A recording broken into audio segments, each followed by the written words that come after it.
maging tayo. Sabagay, hindi natin alam. Si Lord lang ang nakakaalam nun. May tulog ka.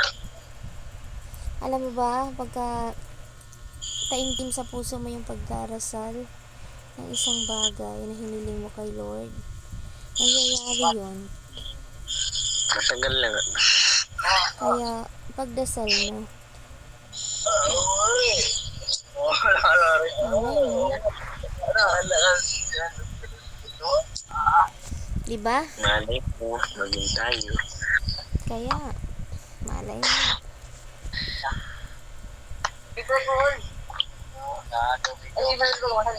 Kaya may pag-asa pa. Yung pag-asa, andyan lang naman.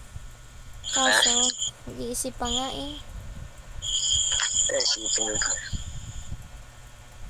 Ay, sakit ang dibdib ko. Sakit ng dibdib ko. Bakit? Ewan ko, ang dami nang masakit sa akin. Gusto niyo may ka ng gamot? May ka ng gamot?